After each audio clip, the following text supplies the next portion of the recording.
pressuring, but he's not. This TikToker knocked out influencers, boxers, and MMA fighters. One of the most dangerous knockout artists in boxing today is surprisingly a TikToker. But how does he manage to defeat undefeated fighters and UFC legends like Tony Ferguson? Let's start from the very beginning.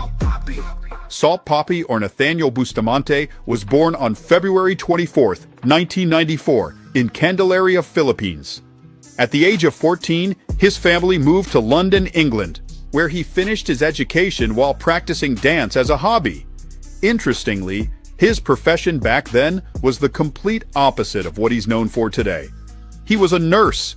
He worked in nursing for 5 years before pursuing his career as a content creator and boxer. He tried different roles online, but he found real fame when he started parodying Salt Bae, which earned him the nickname Salt Papi.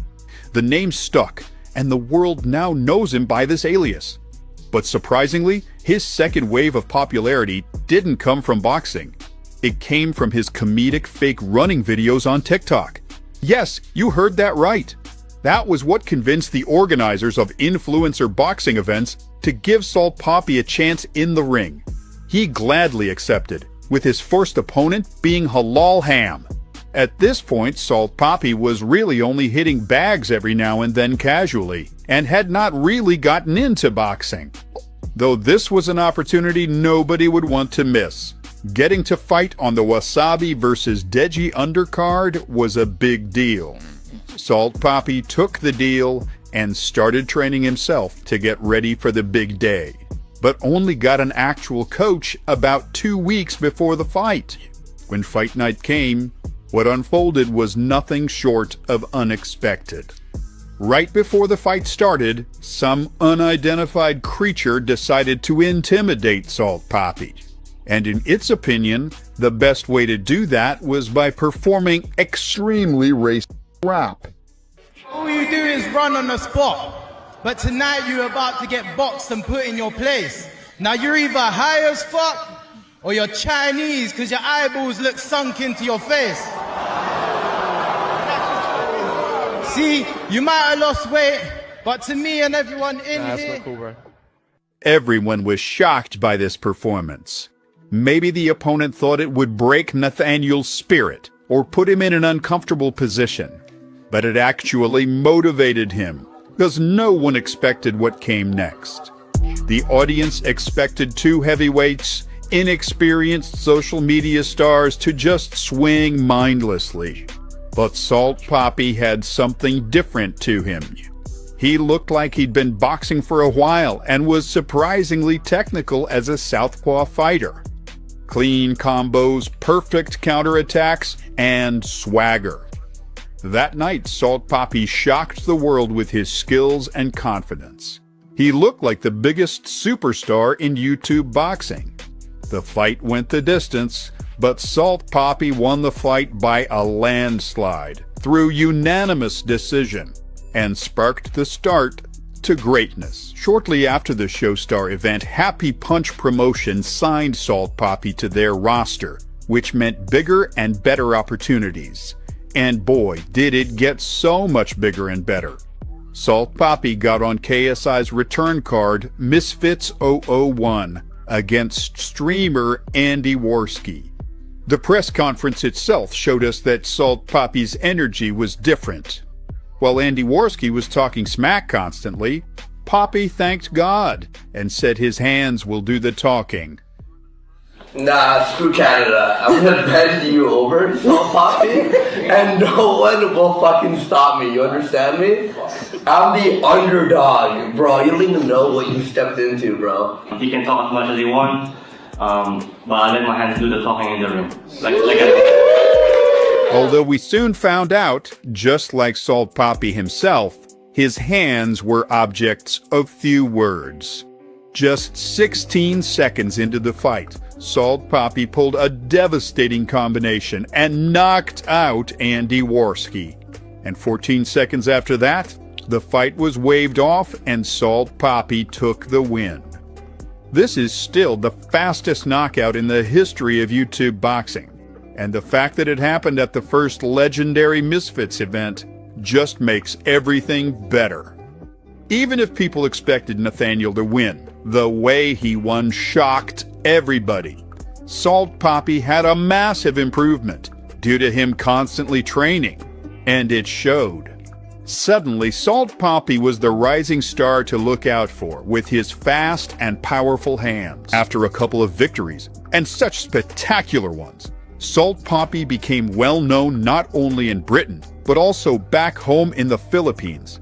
He was even invited as an honorary guest there. It's an incredible story. Starting as a TikToker, moving into boxing, and now becoming a youth icon. Salt Papi showed that truly anything is possible.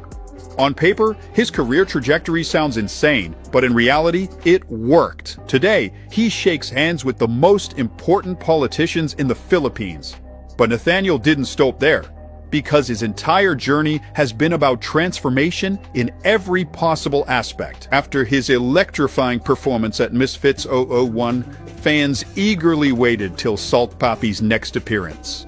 It was then announced his next fight would again be on a KSI undercard, except this time it was a whole other beast. His opponent was a professional MMA fighter standing at 6'1", all chiseled and muscular, Josh Bruckner. Going into this fight, people were still rooting for Salt Papi, but his chances seemed slim, because on paper, Josh had every stat going for him. The bell rang, and both fighters immediately looked great in the ring, feeling each other out. Salt Papi, being a counterpuncher, was waiting for Josh to close the distance so he could go to work. Josh soon realized that every time he tried to pursue Papi, he always answered back. Slowly, Nathaniel started breaking Josh mentally, laughing at his punching power. Salt Papi kept taunting Josh, calling him slow, and seemed absolutely unfazed by his shots. Round 1 made the fight even more exciting, as the outcome could change at any point. Out of nowhere, 1 minute and 18 seconds into round 2, Josh misses his right. Salt Papi had his lead foot on the outside and threw a power left, dropping Josh, who now knew that standing back up would be to no avail. And he was out for the count, giving the Salt Papi the astonishing KO. This outcome shocked everyone. Yes, there were people that expected Papi to win, but no one expected such a stiff KO. But this shocking performance was good and bad, because many influencers are scared to fight him. The only way to lure them into fighting Salt Papi is his fame. Before getting involved with YouTube boxing, Salt Papi was obviously overweight. He himself talked about that problem. But motivation to break people's faces for money and bounce changed everything. With dedication and commitment, he focused on improving his physique. He changed his diet, consistently hit the gym, and followed a strict workout routine. Over time, Salt Papi's hard work paid off, and he became leaner, stronger, and more muscular, becoming an inspiration to many who aspire to transform their own bodies. In a recent interview on the MMA Hour with Ariel Helwani, Salt Papi revealed that over the last year he's lost 30 pounds and is continuing to go down. This just proves how dangerous Salt Papi is.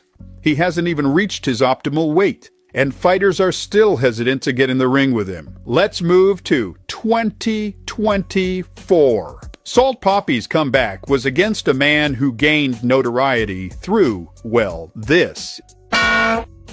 It became clear after that clip that the primary purpose of this opponent was to hype up the fight. Two extremes. The humble Salt Papi versus a man who decided to call himself Ferrari. By the way, Ferrari has been competing in MMA since 2018.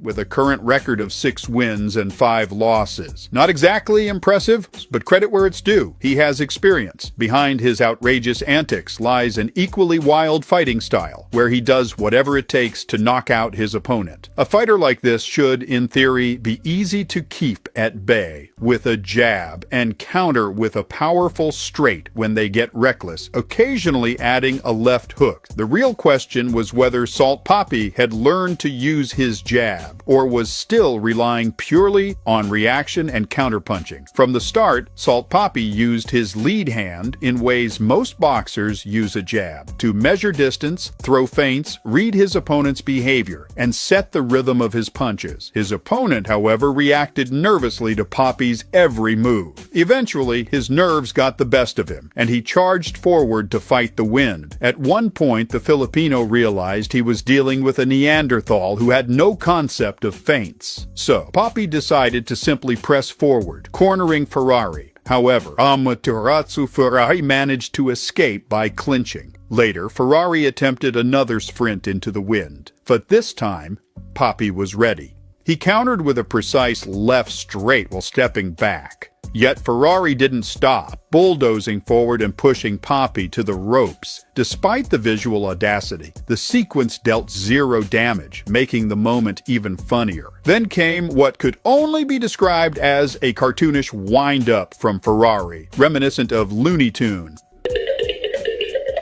Even the blind in attendance could see it coming. Unsurprisingly, Salt Papi easily ducked under the hook and escaped through the clinch. The Filipino continued to use feints, pretending to jab at Ferrari's head, causing him to raise his guard. Papi followed with a jab to the body. However, Ferrari repeatedly charged forward with a flurry of wild hooks, managing to drive Papi to the ropes again, but failing to land any significant blows. While Ferrari's comically bad strikes provided entertainment, these bursts of hook barrages also exposed a habit of Salt Papi, his tendency to move straight back. A more skilled opponent could exploit this flaw to great effect. At one point, Amaterasu charged forward again, seemingly attempting Roman Reigns' signature spear. Of course, it dealt no damage. At the end of the day, it's WWE move. But Papi didn't even bother to use a basic sidestep, let alone a pivot. Later in the round, Papi established the rhythm with his lead hand, tricking Ferrari into mimicking him by twitching his lead hand without knowing why. While Ferrari was busy playing along, Papi landed a heavy right hook to the body. Salt Papi continued his feints, pretending to jab at the head to set up a body shot. However, even Ferrari had caught on to this trick by now, and responded with a barrage of hooks to Papi's head. Ironically, it worked. Ferrari himself seemed surprised that he managed to counter Papi. So much so that he dropped to his knees in a moment of gratitude, thanking God for the opportunity. Strangely, the referee counted it as a knockdown. Salt Papi started adding variety to his feints in the second round, using not just fake jabs to the head, but also to the body, along with feint-led hooks. His opponent, now visibly more nervous, hesitated to recklessly charge forward like before. At one point, Salt Papi crouched slightly and launched himself with a hook to the head, as though hypnotizing his opponent with the sheer number of feints. Then, in a twist of irony, Salt decided to imitate his opponent's chaotic style by charging forward with punches. The difference, however, was that Papi used his first 2 strikes as distractions before landing a clean hook to the chin. While he connected well, his opponent, realizing he was trapped against the ropes, desperately scrambled to escape. The result? Both fighters ended up clashing heads during the exchange, leaving them with cuts for their troubles. Later in the round, Amaterasu Ferrari charged forward again, this time cleverly leading with his right elbow to block any counterpunch from Papi. The tactic resulted in neither fighter landing anything meaningful, but still ended with another head collision, earning Ferrari another point deduction. By the third round, Amaterasu Ferrari was completely exhausted. After a failed attempt to catch Salt Papi off guard, he literally spun in circles and seemed more interested in inspecting the material of Papi's shorts up close. He followed this up by initiating yet another clinch and attempting to push Papi out of the ring altogether, which earned him yet another point deduction. In essence, Ferrari's entire strategy boiled down to running forward, getting punched in the head, and resorting to illegal tactics when things went south. By the end of the third round, his gas tank had run out, and he decided to quit on his stool before the fourth round began. Salt Papi officially broke his losing streak with a technical knockout victory. Before the fight, I said that neutralizing this Polish bull would be as simple as working behind a jab and throwing powerful counters when he closed the distance. Salt Papi, however, didn't bother with the jab. Still, it wasn't all bad. He showed significant improvement with his lead hand, using it to bait reactions, keep his opponent guessing, and set up feints for his left hook, even without a jab. It was a straightforward fight for the Filipino, who executed his game plan in his own way. This time, he clearly took the bout more seriously, treating it like a chess match rather than a brawl. However, there's always room for improvement, and Salt had plenty to work on while awaiting his next fight. Surprisingly, his return to the ring happened sooner than expected, not in a Misfits boxing ring, but at the Social Knockout 3 event, where his opponent was Dawood Savage. From the opening seconds, it was clear that Dawood Savage was nervous, and Salt, as an experienced boxer, immediately picked up on it. Rather than prolong the poor guy's suffering, Papi pressed forward with a high guard, occasionally throwing jabs to wear him down and bait a counterpunch opportunity. It was apparent that opponent's head was a opne target, but Papi, perhaps out of mercy, decided against scrambling the poor man's brain. Instead, a precise shot to the body dropped him for the first knockdown. After his opponent got back to his feet, Papi stuck to the same strategy. Another shot to the liver resulted in another knockdown. To Dawood Savage's credit, he rose yet again, only to fall the exact same way moments later. A powerful body shot pinned him to the canvas for good. Perhaps opponent should have listened to his doctors and realized that salt is bad for the liver. For Salt Papi, however, this marked his second knockout victory of the year. Technically, there isn't much to analyze in this fight, given that Dawood Savage's skill level was on par with Andy Warski, the guy with a Wii Sports stance. However, the difference in Salt Papi's approach was notable. Against Warski, Papi had mercilessly knocked him out so brutally that even Warski's future grandchildren might inherit the concussion. Against Dawood Savage, Papi clearly understood the disparity in skill and calmly dismantled his opponent with minimal damage, ensuring the man didn't lose any more brain cells than necessary. This speaks volumes. Salt Papi has grown more confident, not just in appearance, but also in his mindset. By the end of the year, he aimed to raise the level of competition for his next fight, eager to prove that his progress wasn't just a fluke.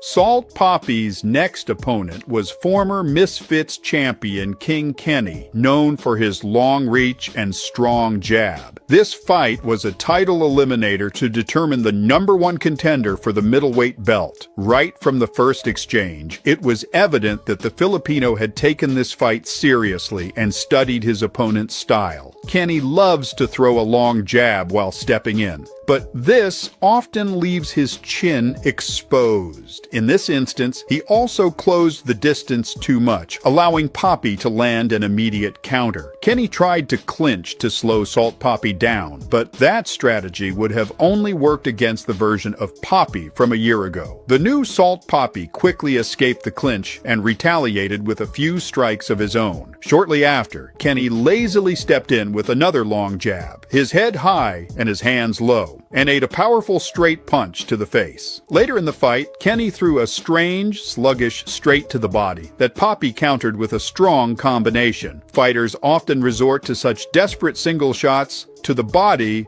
when they're frustrated, and this seemed no different. Salt Papi tried to throw a light jab to distract Kenny, But Kenny responded with a good block that protected both his head and his body. Poppy's follow-up, straight to the body, landed on the block instead. In the clinch, Kenny was surprisingly active, clearly planning to use the clinch as a key element of his strategy. Poppy stepped back, but got caught with a jab as Kenny pursued him. Expecting a counter straight, Kenny stepped in deep with a low duck, hoping to push Poppy further toward the ropes. But instead, Poppy landed a punishing body hook that forced Kenny to abandon his plan and back off. Kenny's approach appeared designed to create moments of rest whenever Poppy hurt him, such as by clinching or retreating after absorbing a hard shot. In the third round, Poppy used feints to disguise a left hook, prompting Kenny to raise his guard high. However, Kenny's defense focused on protecting the sides of his head while leaving the center open, as if serving his face to Poppy on a silver platter. Poppy throws a feint for a hook to set up a straight punch, which makes sense. But unexpectedly, Kenny counters the Filipino with a jab. King Kenny outsmarted Salt Poppy, and it was likely at this moment that Salt decided to stick to the original game plan without any showboating. I'll explain the initial fight plan a bit later. Moments later, Poppy baited Kenny into relaxing by playing passive. Kenny dropped his hands slightly and began throwing sloppy straight punches, leaving his chin exposed. Salt Poppy capitalized immediately, landing a massive punch to the jaw that shut down all of Kenny's motor functions.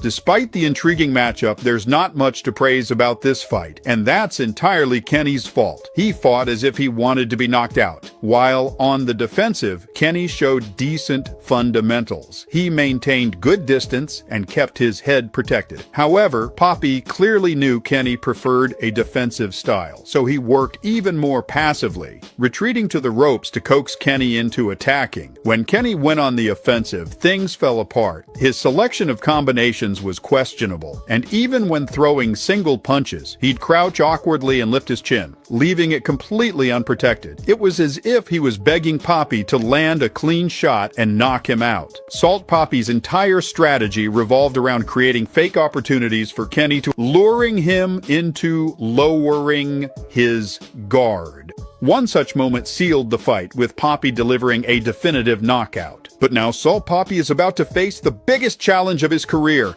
a fight against MMA legend and former UFC champion Tony Ferguson. Once, Tony was the most feared fighter in the division, holding the longest win streak in lightweight history.